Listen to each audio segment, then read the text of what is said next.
associé à autre chose qui sort du cadre de l'hématologie. Souvent, ce sont des entités syndromiques qui peuvent associer d'autres maladies d'organes et entrer dans des maladies vraiment soit génétiques, constitutionnelles ou autres. Ça, vraiment, il faut toujours poser la question. Symptômes isolés, symptômes associés. Donc, d'où l'intérêt de faire un examen complet de tous les appareils pour voir s'il y a une atteinte ou pas. Ici, l'enquête étiologique, c'est hyper important parce que c'est cette enquête qui va vous orienter dans votre recherche étiologique. Parce que vous avez projeté, il y a beaucoup de causes. Et beaucoup de causes, beaucoup d'exploration. Donc, si vous ratez votre enquête étiologique, ça ira dans tous les sens. Identité, antécédent, terrain surtout. Un enfant qui vous fait un purpura sur une pathologie immunitaire connue, suivie, c'est différent d'un enfant qui vous fait un purpura alors qu'il n'a jamais eu de problème, il n'est même pas connu de l'hôpital, c'est la première fois qu'il vient vous voir. Ce terrain, vraiment, c'est important. Rechercher une notion de vaccination récente, de prise de médicaments récents ou bien d'exposition à une substance récente, parce qu'il y a des causes immunologiques qui peuvent déclencher une réaction immunitaire en rapport avec les symptômes que vous allez présenter. Alors, une petite erreur qui est apparue sur votre enquête anamnestique, drépanocytose, enlevez le I. Hein. Je sais que c'est une faute de frappe, c'est Y, enlevez le I. Ensuite, vous reprenez carrément la stratégie de diagnostic étiologique, enquête anamnestique, examen clinique à visée étiologique, examen complémentaire à visée étiologique.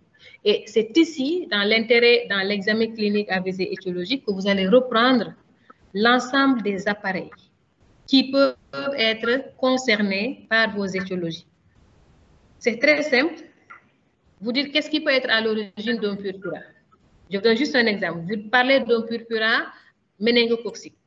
Et vous savez que le méningocoque, c'est un germe très virulent. Il va entraîner un sepsis, il va entraîner beaucoup de signes infectieux. Donc, vous dites, je vais rechercher des signes infectieux. Et les signes infectieux, comment vous les recherchez? Commencez par l'examen général. Température, fréquence cardiaque, s'il n'y a pas une tachycardie, vérifier s'il n'y a pas un choc hypovolémique, extrémité, etc. Ensuite, rechercher un faciès toxique, rechercher une langue salvurale, etc., etc. Examiner tous les appareils, vérifier s'il y a une porte d'entrée visible, rechercher un syndrome méningé, ainsi de suite, ainsi de suite. Exculter, voir. En tout cas, rechercher une infection sur le plan clinique. Pareil sur le plan paraclinique, rechercher des stigmates d'infection. D'abord, un syndrome inflammatoire biologique non spécifique, CRP fibrinogène, globule blanc, plaquettes probablement, et examen spécifique avec l'hémoculture, uroculture, tout ce que vous voulez, ponction lombaire. D'accord? Donc, vous avez une orientation. Si vous avez la certitude, c'est parfait. Vous dites la cause, elle est là. Si vous n'avez pas la certitude, vous continuez. Vous procédez ainsi jusqu'à la fin. Si vous avez un purpura qui est associé à des signes articulaires, vous dites attention, probablement un purpura rhumatoïde. Comment est-ce que je vais l'explorer? Je vais explorer le côté articulaire, je vais explorer le côté immunologique, je vais explorer le côté rénal. D'accord? Vous examinez clinique, paraclinique. Vous arrivez à la fin. Est-ce que je suis là-dedans ou je ne suis pas là-dedans? Si je suis là-dedans, je confirme. Si je ne suis pas là-dedans, je continue. Et à chaque fois, on cherche les signes associés. D'accord? Si on n'a aucun signe associé maintenant, on fait un examen complet de tous les appareils. On essaie d'orienter parce que aussi on peut avoir des causes idiopathiques. Ne l'oubliez pas. Vraiment, cette stratégie-là, il faut l'avoir. L'exploration vraiment de façon systématisée. Sinon, ça ira dans tous les sens. Symptômes isolés, symptômes associés. Symptômes associés, signes infectieux, signes inflammatoires, signes tumoraux, signes de déficit immunitaire, d'accord? Et examen complémentaire, en commençant par les plus simples.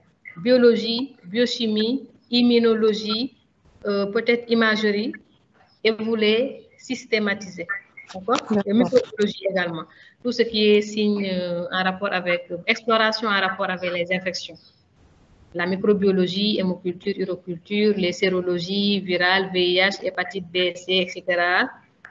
Les bilans de lupus, hein, des anticorps, le dosage des immunoglobulines. Avant cela, d'abord l'électrophorèse des protéines sériques, ainsi de suite, ainsi de suite. Maintenant, après avoir fini tout cela, au préalable, vous l'avez très bien dit, dans les purpurins avec thrombopénie associée, il faudrait vérifier que cette thrombopénie, elle est réelle. Vous prélevez sur un tube citraté pour confirmer vraiment votre thrombopénie. Ça, c'est vraiment quelque chose que vous avez dit, c'est très bien. Et maintenant, à partir de tout cela, vous prenez vos explorations, vous mettez les signes cliniques ensemble et vous asseyez et vous suivez votre algorithme. Vous avez projeté, je crois, 2 algorithmes ou 3. Voilà, par exemple ici. Vous prenez cet algorithme-là et vous faites votre cuisine. C'est comme si vous préparez un repas. Vous faites le marché, vous achetez tout ce qu'il vous faut et maintenant, c'est vous qui faites le dosage. Donc, je vais utiliser ceci à tel moment, je vais utiliser cela à tel autre moment, ainsi de suite, ainsi de suite. Dans les plans diagnostiques, c'est pareil.